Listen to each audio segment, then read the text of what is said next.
E aí, meus amigos, aqui é o professor Joshua Pereira e nessa aula de hoje nós vamos aprender dois assuntos muito importantes, que seriam os poderes governamentais, o setor executivo, legislativo e o judiciário, sobre patrimônio empresarial também, ok? E também sobre bens. Nós temos 4 tipos de bens, né? Seriam aí os bens móveis, imóveis, tangíveis e intangíveis. Vamos estar falando sobre esses 4 tipos de bens, esses 4 elementos. Então, muito obrigado pela sua atenção e eu te vejo até no final do vídeo, meu E amigo. aí, galerinha, aqui é o professor Joshua Pereira. Hoje nós vamos estar falando sobre 3 assuntos muito importantes, que seriam os poderes governamentais, né? As finanças públicas e os seus poderes governamentais. E também vamos falar sobre patrimônio empresarial, os ativos e os passivos aí de uma empresa, o patrimônio empresarial. E vamos falar sobre bens, que seriam os tipos de bens que existem aí. Quais são os tipos de bens, os 4 tipos de bens existentes. Vamos começar falando sobre as nossas finanças públicas.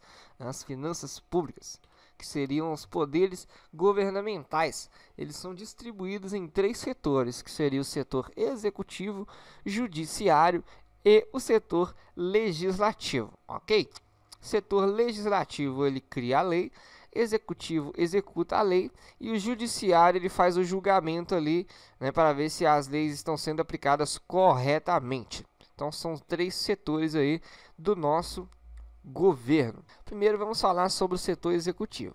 Ele possui a função de executar as leis criadas, as leis existentes na nossa federação.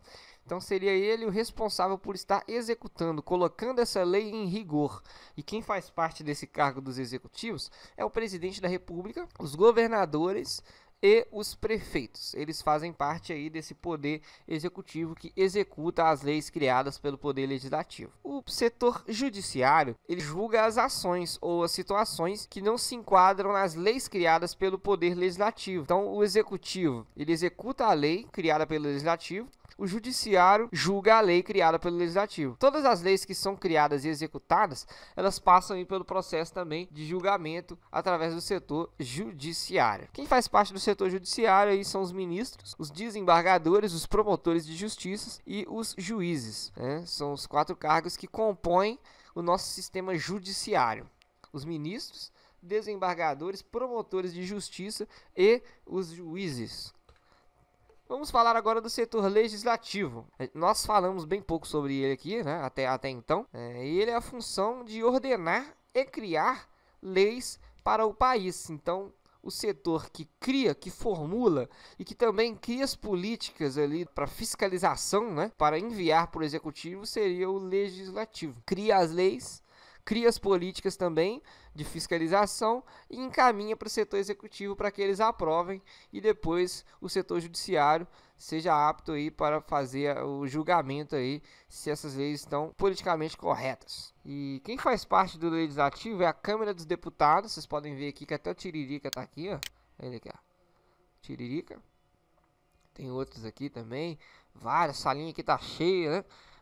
Cheio de deputados. Então a Câmara dos Deputados é que faz a formulação das leis. E o Senado Federal também, os senadores e deputados aqui que fazem as legislações aí do nosso país, né? Ele tem a função de ordenar e criar leis para o país. Ele cria e ordena as leis. Vamos falar agora sobre o patrimônio empresarial, galera. O patrimônio empresarial é um conjunto de bens, direitos e obrigações de uma entidade. É um conjunto. E se é um patrimônio empresarial, pertence à empresa. Os bens daquela empresa, né, os direitos daquela empresa e também as obrigações, tudo isso pertence àquela empresa. E tudo isso é dividido em 2 recursos, que seriam os recursos ativos e os recursos passivos, ok? Os recursos ativos são os imóveis, as instalações, as máquinas e equipamentos, créditos e duplicatas a receber, tudo aquilo que é da empresa são ativos. Aquilo que a empresa possui, né, como dela mesmo, todos os direitos da empresa, né, que são os imóveis, as instalações, os equipamentos de trabalho, as máquinas, né, tudo aquilo que ele tem para receber, que são os créditos e as duplicatas a receber. Tudo aquilo que é dela, da empresa, é ativo. Já os passivos de uma empresa é tudo aquilo que sai, que seriam os fornecedores a pagar, os empréstimos e os financiamentos que nós temos que pagar também, e as obrigações fiscais e sociais, que seriam os impostos aí que nós temos que pagar, conta de luz, conta de água, os fornecedores, tudo isso é classificado como passivos. Então os ativos é aquilo que é nosso, ninguém tira, é nosso por direito. Passivo é nossas obrigações, é aquilo que nós temos que pagar, é o dinheiro que é nosso, mas que nós temos que fazer aí pagamento de nossas obrigações. Então isso são os passivos da nossa empresa. Toda empresa tem ativos e passivos. E aqui nós aprendemos a organizar o que são os ativos e o que são os passivos de dentro de uma organização aí, de dentro de uma empresa. Vamos falar agora sobre bens, ok? Bens, galera, é tudo que possui valor econômico. São as coisas úteis, capazes de satisfazer as necessidades das pessoas e das empresas, as necessidades humanas. Então, se tem valor econômico, é bens. Podem ver aqui na gravura que tem um caminhão, uma moto, aqui já tem um carro, uma casa, tem um dinheiro aqui também, né? Tem muito mais do que um salário mínimo aqui. Então isso aqui é bens. Isso aqui é classificado como bens. Se você tem isso, que está aqui na gravura, você é um homem cheio de bens, ou uma mulher cheia de bens. Nós dividimos os bens em 4 categorias. Temos os bens móveis, os bens imóveis, bens tangíveis e os bens intangíveis. São 4 categorias de bens aqui que nós utilizamos aí para classificar os diversos tipos de bens que existem. Os bens móveis, galera, é tudo aquilo que é suscetível de movimento, ou seja, que pode ser transportado de um lugar para outro sem se danificar. Um exemplo de móvel é o seu carro, a sua moto, o sofá da sua casa é um móvel, a sua televisão, o guarda-roupa, tudo isso você pode tirar do lugar, é seu. Você consegue colocar onde você quiser sua moto. Seu carro, você estaciona onde você quiser. Só tem que tomar cuidado com as placas, né? E o seu sofá, você coloca ele onde você quiser na sua sala. Isso é um bem móvel, suscetível de movimento.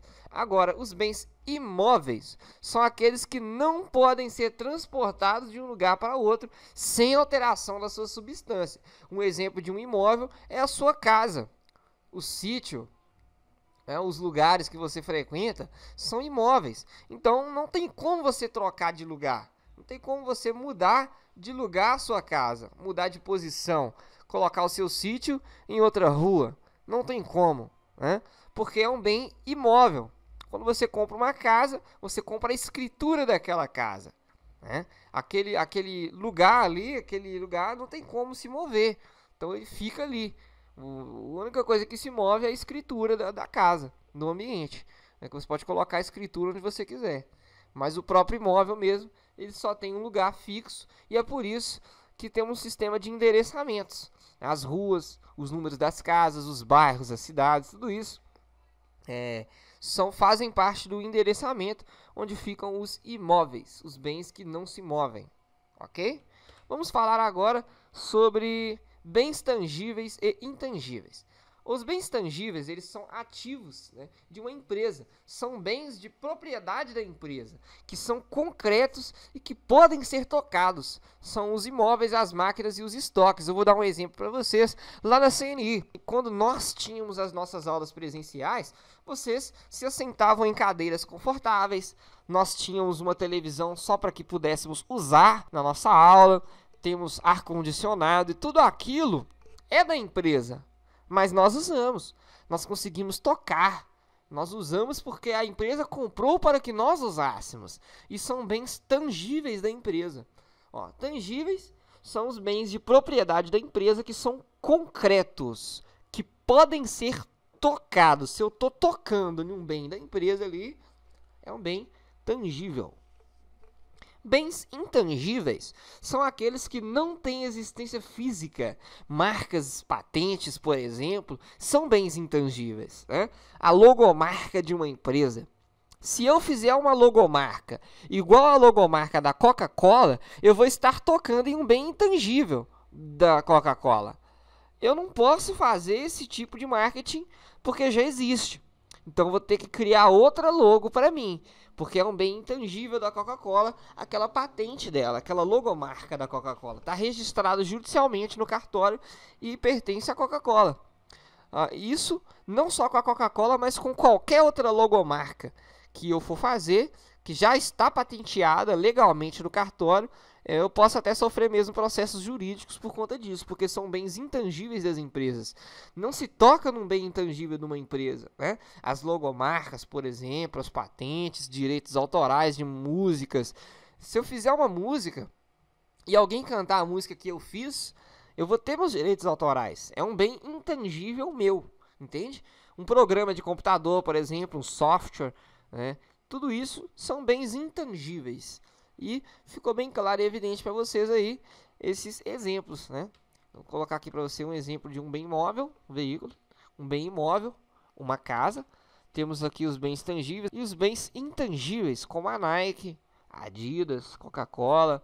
Não se toca aí na marca de uma empresa, não é verdade? Essa foi a nossa conversa de hoje. Nós falamos sobre assuntos muito importantes, tá? Nós falamos aí sobre os poderes governamentais, ativos, passivos, tipos de bens, e eu tenho certeza que isso contribuiu muito para que você aumente ainda mais o seu conhecimento geral e que isso contribua muito para o seu crescimento profissional também. Ok? Obrigado pela sua atenção, tenha uma boa tarde, bons estudos e não se esqueça de usar bastante álcool gel, ok? Muito obrigado, até a próxima aula, meus amigos!